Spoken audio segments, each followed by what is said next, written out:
Most men in Elkhorn Basin believed winter had only one answer: more wood, more fire, more chopping. That was how families survived Wyoming in 1884. Then Gideon Voss took his money and bought a parcel of land nobody else wanted.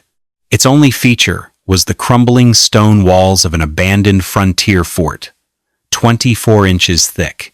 Most settlers would have torn them down for paving material. Others might have turned the place into a livestock pen. Gideon did something neither group expected. He announced he was going to turn the ruins into his home.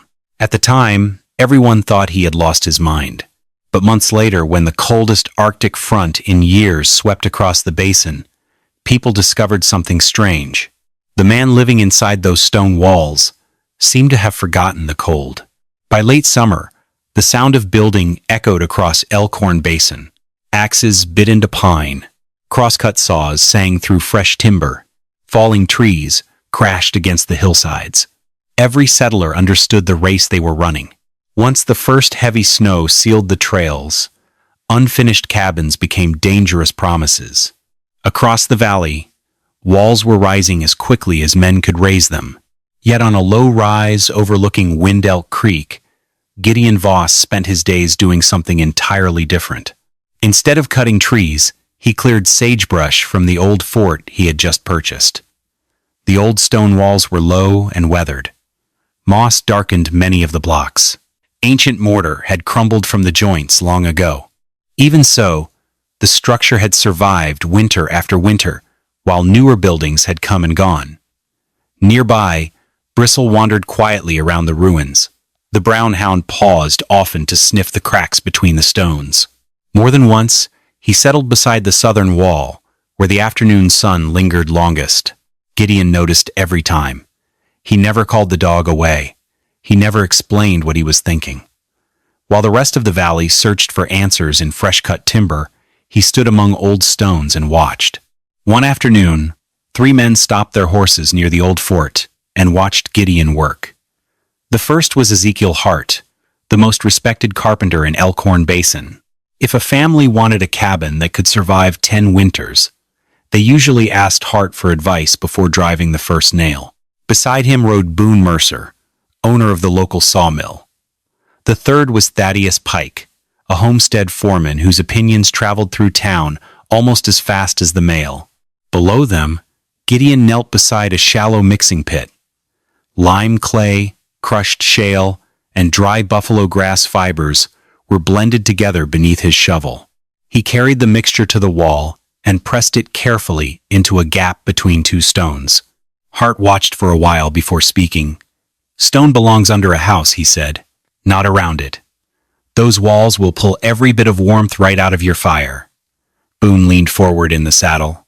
"You spent your savings on this pile of rubble when I've got perfectly good lumber sitting at my yard. Winter's coming whether you're ready or not." A grin spread across Thaddeus Pike's face. "Well, if he finishes this thing, folks can always store ice in it. Looks like Voss's cold box to me." The nickname drew a few laughs. Gideon wiped his hands on his trousers and stood. Afternoon sunlight still rested against the southern wall. He placed his palm flat against the stone and held it there for a moment. Then he looked at the 3 men. "This wall keeps yesterday alive." Nothing more followed. The others waited for an explanation that never came. A few seconds later, Gideon picked up his trowel and returned to work, leaving the question hanging in the warm Wyoming air. Gideon Voss had never been a lumberman. He had never spent his life felling trees or shaping log cabins. Long before he arrived in Elkhorn Basin, he earned his living building stone retaining walls and lime kilns in the dry foothills farther south. That work taught lessons most people never noticed. A fire did more than warm the air around it. Given enough time, heat slipped into stone. It settled into brick. It moved through packed earth and lime mortar. Then it stayed there long after the flames were gone. Years earlier, Gideon had stood beside a lime kiln before sunrise and rested his hand against the outer wall. The fire inside had died the evening before. Even so, the stone still carried a trace of warmth from yesterday's burn. He remembered stone walls facing west that felt almost alive after a long summer afternoon. Sunset would come. shadows would stretch across the ground. Yet the warmth remained, leaving slowly, hour by hour. Most people saw stone and thought of cold. Gideon saw something different. To him, stone behaved like a ledger. Every hour of sunlight, every scrap of heat, every small gift from a fire was recorded and stored until it was needed later. Nature had taught him that lesson years before. Now he intended to trust it. The previous winter had given Gideon a lesson he never forgot. At the time, his family lived in a hurriedly built wooden cabin like most others in the basin. On calm days, it seemed adequate. Once January arrived, its weaknesses appeared one crack at a time. Wind found gaps between the boards and slipped through them as though the walls barely existed. Ruth spent hours pushing scraps of cloth and dry grass into every opening she could find. A few days later, she would start over because the cold always found another path. Caleb often slept in his coat. More than once, Martha woke with frost caught in her hair near the edge of her blanket. The iron stove worked without rest. Gideon fed it late into the night until the metal groaned from the heat. Even then, the warmth never seemed to stay where it was needed. The center of the room felt comfortable. A few feet away, winter was still waiting. A wooden bucket set near the far wall often carried a thin skin of ice before dawn. Bristle understood the problem in the simplest possible way. Every evening, the brown hound curled up beside the stove. Sometimes he slept so close to the coals that his fur carried the faint smell of smoke. What stayed with Gideon most was not the cold itself. It was Ruth's silence. She never blamed him, never complained, never asked why the cabin wasn't enough. Watching his family endure it without accusation left a deeper mark than any harsh words could have. Somewhere during those long nights, Gideon reached a conclusion. The problem was bigger than firewood. A house needed a way to keep warmth from leaving the moment the flames grew dim. That realization changed the way he looked at every building in Elkhorn Basin. The cabins around him were not poorly built. Ezekiel Hart knew his craft. His joints were tight. His roofs shed snow. His doors fit better than most men could manage. Yet even a well-built wooden cabin suffered from the same weakness. Its comfort existed only while the fire was burning. A thin wooden wall lived from hour to hour. Heat entered quickly and escaped just as quickly. To Gideon, the situation looked a little like trying to fill a leaking barrel. More wood helped, but only for a while. The answer, he believed, was not a larger fire. The answer was finding a place where yesterday's warmth could remain until tomorrow needed it. His memories of the old lime kilns reminded him that only stone could do exactly that. So, when spring finally thawed the prairie, Gideon didn't head to the sawmill like the other men. He rode out looking for a different kind of salvation. The day he came across a rolling tract of land, holding the crumbling ruins of an abandoned frontier fort, it was no accident. Most settlers scoffed at the parcel, seeing it as barren ground cluttered with useless, dead rock. But Gideon saw something else entirely. He saw an anchor for heat. The very next day, he used his family's savings to buy the deed to the land, officially preparing to wage a long-term war against winter. Once Gideon committed to the old fort, the real work began. The ruins measured roughly 24 feet by 38. Time had not destroyed them, but it had certainly tested them. Several corners had settled unevenly. Much of the original mortar had weathered into powder.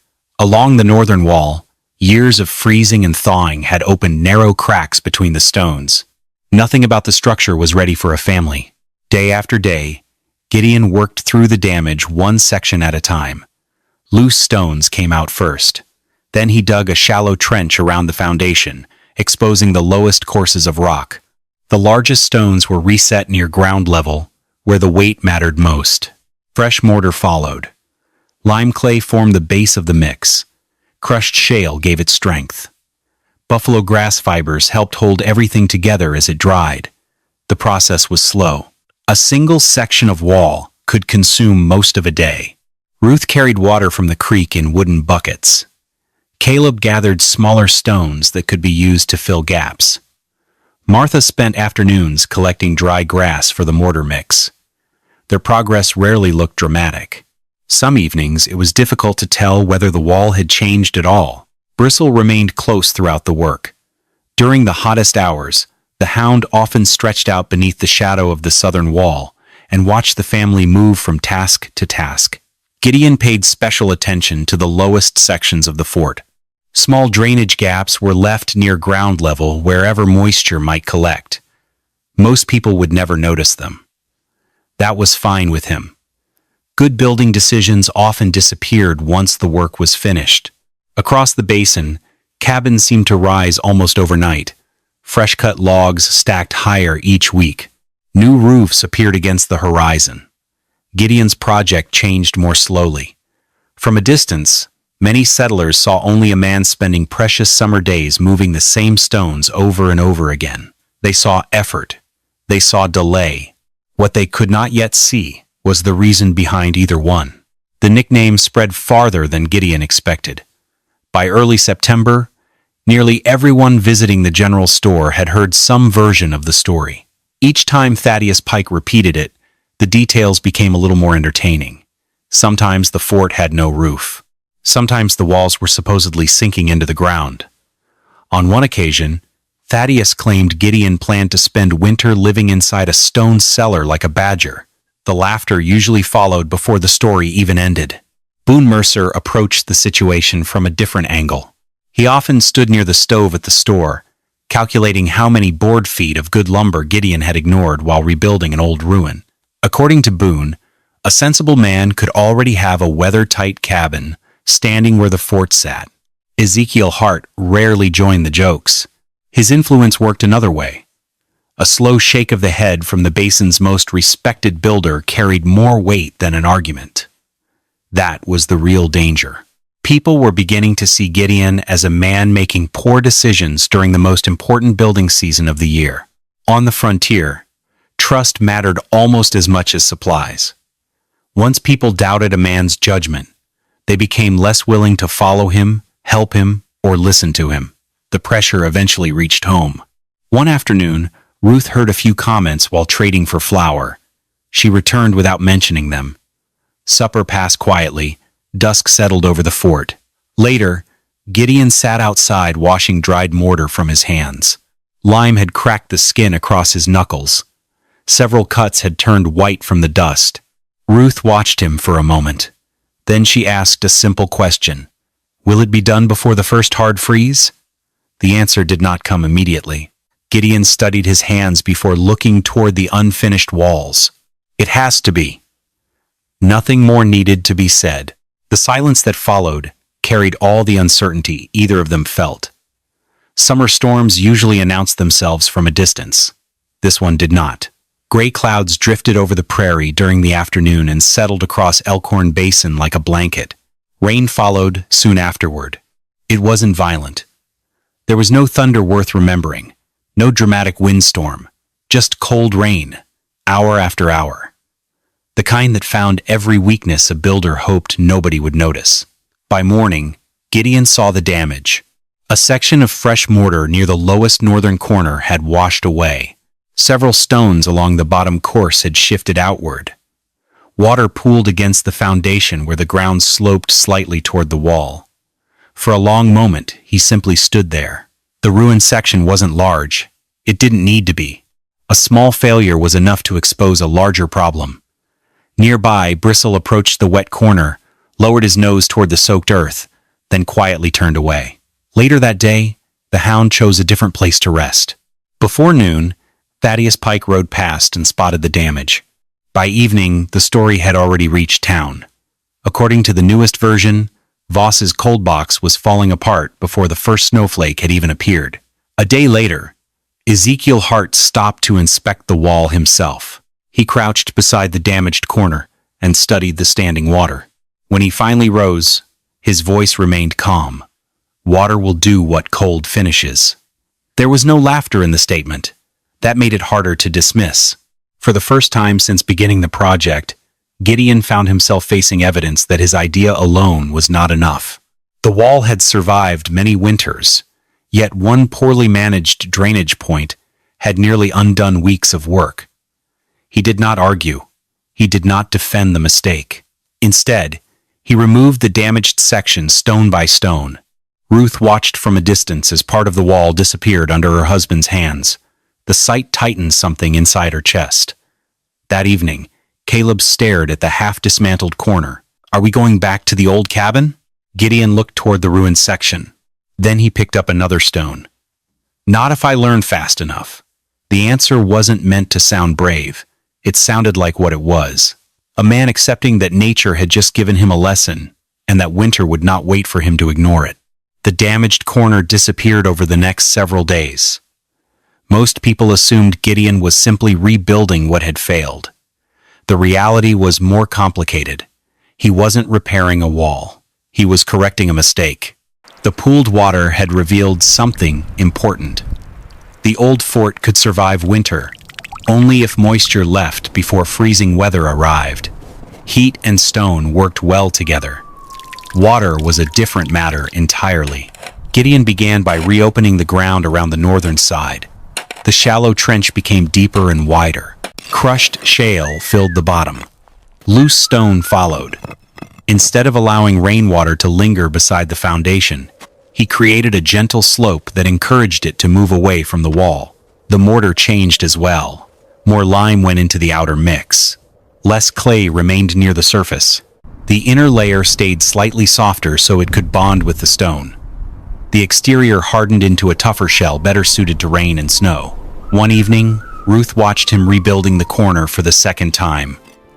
The amount of extra work seemed impossible to ignore. "Why not just replace what washed out?" she asked. Gideon pressed fresh mortar into a joint before answering. "Stone can hold warmth, but if it holds water, winter will split it." That was all. The lesson had come from the wall itself. A few days later, the ground finally dried. The repaired section looked almost identical to the one that had failed. Most people would never have noticed the difference. Bristle did. The hound wandered over during the afternoon, sniffed along the rebuilt corner, then settled beside it in the shade. Gideon noticed. He said nothing.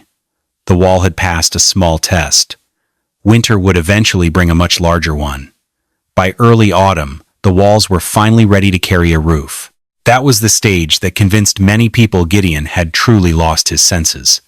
Most settlers built upward. Gideon built downward. Instead of raising a light wooden roof above the stonework, he laid heavy cottonwood beams across the opening. A lattice of dried sagebrush followed. Prairie grass covered the lattice. Then came the final layer, 14 inches of sod. Each section had to be cut, hauled, lifted, and fitted into place.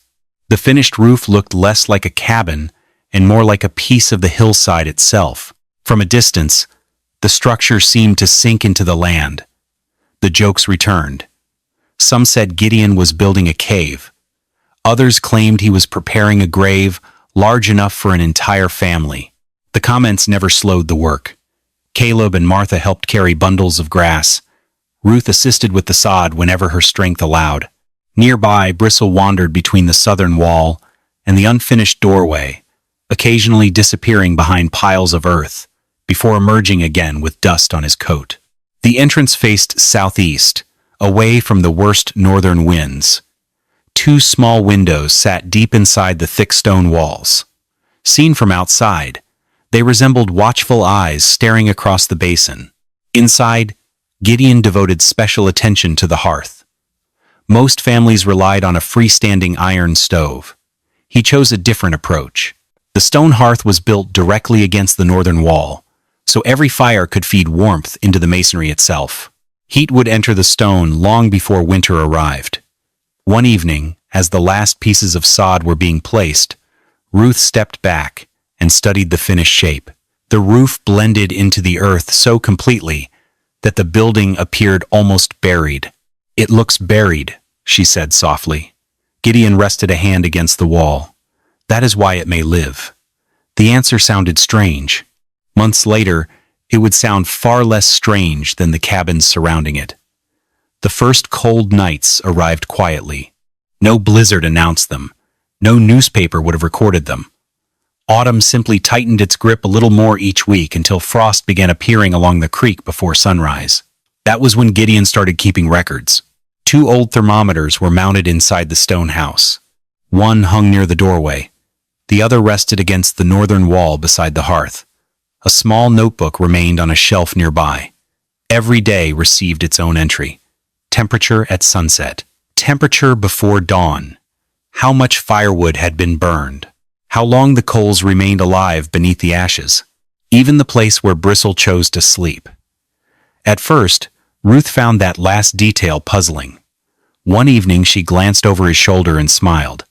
"You keep records of the dog now?" Gideon closed the notebook. "A dog does not flatter a wall." The answer stayed with her. 3 weeks passed. The numbers began forming a pattern. Several nights dropped to 12 degrees outside. By dawn, the interior still remained above 48. The fire often shrank to glowing coals before midnight, yet the temperature inside declined slowly rather than collapsing all at once. Another detail caught Gideon's attention. Bristle no longer spent every night beside the hearth. The hound sometimes slept several feet away, stretched comfortably near the southern wall, where traces of stored warmth lingered through the dark hours. The bucket of water showed changes as well. During weather that once would have produced a thin layer of ice, the surface remained clear. None of this would have convinced the town. Most people had never seen the notebook. Most had already decided what they believed. That was fine. Gideon wasn't collecting evidence for an argument. He was collecting evidence for Winter. And so far, Winter had not found a reason to disagree. December arrived with little warning. One week, the basin looked merely cold. The next, winter came down from the north like a verdict. The Arctic front crossed Wyoming during the final days of the month. Wind swept across the open country without interruption, gathering snow and driving it through the air until the prairie looked less like land and more like a white sea. Visibility vanished. Fence lines disappeared overnight. Drifts formed where none had existed the evening before. Cottonwood trees cracked in the darkness with sounds sharp enough to make people reach for lanterns, thinking someone had fired a rifle outside. Livestock stopped wandering. Cattle turned their backs to the wind and stood motionless for hours. Frost gathered around their eyes and muzzles. At the old postal station north of the basin, temperatures dropped to 34 below zero. Soon afterward, the thermometer sank even farther, 38 below. The numbers traveled quickly. After that, nobody argued about building methods anymore. The jokes faded. The nickname Cold Box disappeared from conversation. Winter had entered the discussion, and Winter did not care about opinions. Across Elkhorn Basin, familiar problems returned. Wood stoves consumed fuel at a frightening pace. Frost thickened along window frames. Water buckets froze near exterior walls. Families pulled beds closer to heat. Every extra armload of firewood seemed to vanish before morning. Dogs understood the situation immediately. In cabin after cabin, they crowded close to stoves and hearths, searching for the warmest patch of floor they could find. Ezekiel Hart's own house was no exception. The cabin had been built well. Every joint fit tightly, every log had been chosen carefully. Yet skill alone could not negotiate with a Wyoming Arctic front. Several nights in a row, Hart woke before dawn to feed the fire. Then he woke again, and again. By the third night, sleep arrived in fragments measured between trips to the stove. Beyond the walls, the wind kept howling. Meanwhile, the fire in the hearth continued to fade. The trial had begun. From that point forward, no man's argument mattered very much. Nature had taken control of the conversation. While the Arctic front battered the basin, the stone house on the rise settled into a different rhythm. There was no roaring fire inside, no furnace-like heat, no desperate feeding of the hearth every hour. A modest flame flickered against the stonework. Beneath it, a bed of glowing coals rested under gray ash. The air remained still. No drafts slipped across the floor. No cold corners waited in ambush.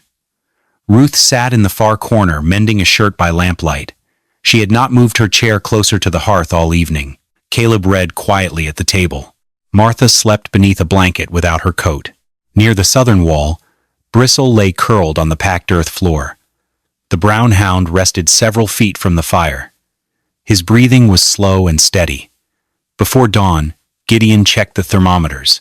While the temperature out in the elements sank to 36 below zero, within the house, the mercury held steady at 52 degrees. The number would not impress anyone looking for comfort.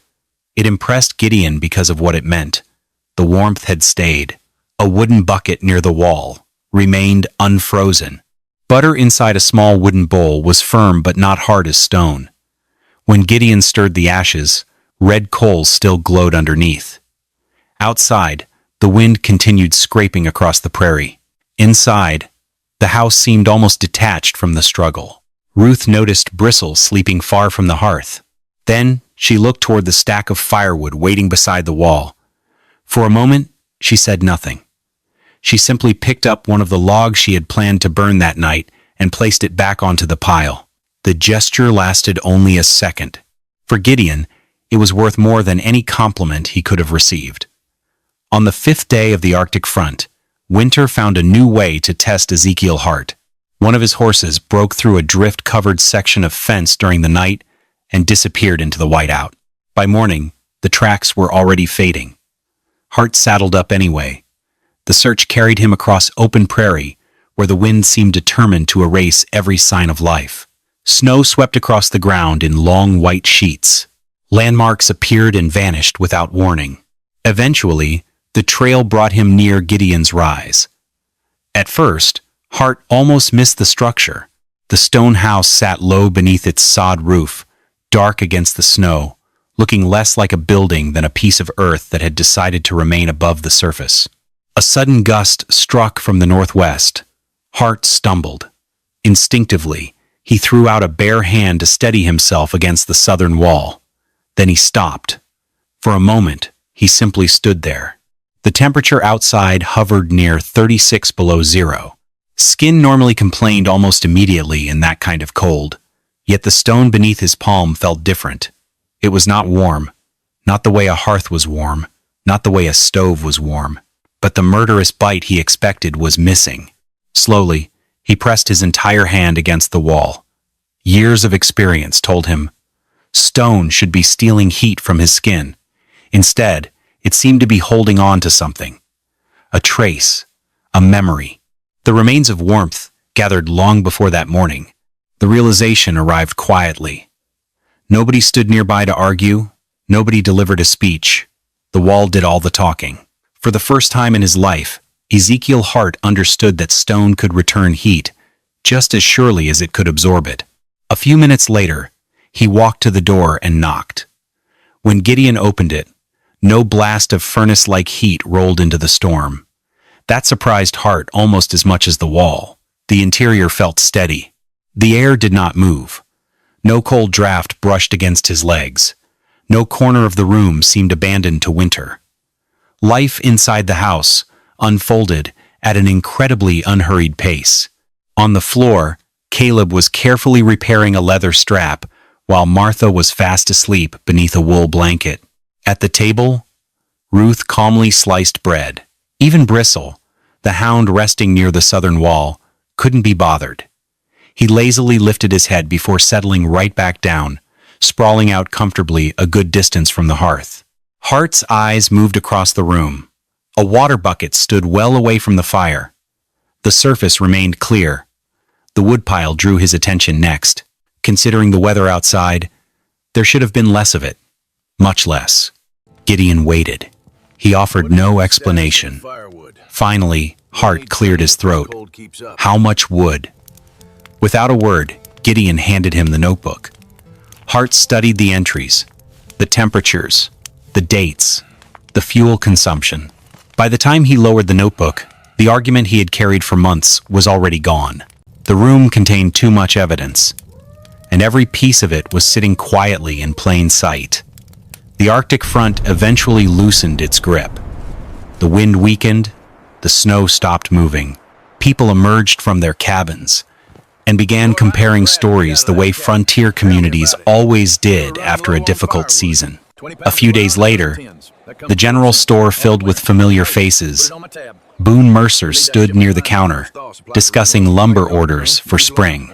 Several settlers listened while calculating repairs, additions, and replacement buildings that winter had made necessary. Across the room, Thaddeus Pike spotted an opportunity. "Well," he said with a grin, "I suppose Voss's cold box didn't freeze solid after all." A few chuckles followed, nothing like the laughter from autumn. Before the conversation could continue, another voice entered. Ezekiel Hart had just stepped inside. Snow melted from his boots as he crossed the room. Thaddeus expected agreement. Instead, Hart interrupted him. The interruption wasn't dramatic. It wasn't angry. That made it more powerful. Anyone planning to build north of the basin next year ought to visit Gideon's place before ordering lumber, he said. The room went quiet. Several men exchanged glances. Boone folded his arms. "You saying stone beats pine?" Hart looked toward the window for a moment. Outside, winter still covered the valley. The evidence remained visible in every drift and frozen fence line. When he finally answered, his voice carried no hesitation. "I'm saying cold does not care what I used to believe." Nobody laughed after that. The statement landed with unusual weight because it came from a man whose opinion had shaped much of the original skepticism. Months earlier, Hart's doubts had helped turn Gideon's project into a joke. Now his judgment was moving the story in the opposite direction. Questions replaced ridicule. People wanted to know how thick the walls were, how the roof had been built, how much wood had actually been burned. The change happened without Gideon being present. He never stood before the town, never defended himself, never demanded recognition. The strongest argument in Elkhorn Basin no longer belonged to the man who built the house. It belonged to the winter that had tested it. Spring arrived slowly in Elkhorn Basin. Snow retreated from the south-facing slopes first. Mud replaced drifts. Wagon wheels began cutting fresh tracks through roads that had been buried for months. People talked about winter often that year. Not because it had been unusual, because it had settled an argument. Few families could copy Gideon's house exactly. Most lacked a ruined fort. Others had neither the stone nor the time required to build one from scratch. What spread through the basin was not the structure itself. It was the thinking behind it. Several settlers began reinforcing northern walls with thick fieldstone gathered from nearby hills. Others built low stone barriers around their hearths. A handful banked earth against the sides most exposed to winter winds. New houses appeared with smaller entrances and lower roof lines than before. Ezekiel Hart played an unexpected role in the change. Rather than choosing between wood and stone, he started teaching people how the two materials could work together. Good timber still mattered. So did proper joinery. Yet more builders began treating stone as an ally instead of an obstacle. Over time, people developed a name for the idea. They called it the Voss Wall. There were no printed plans, no formal instructions. Knowledge moved the way frontier knowledge often moved.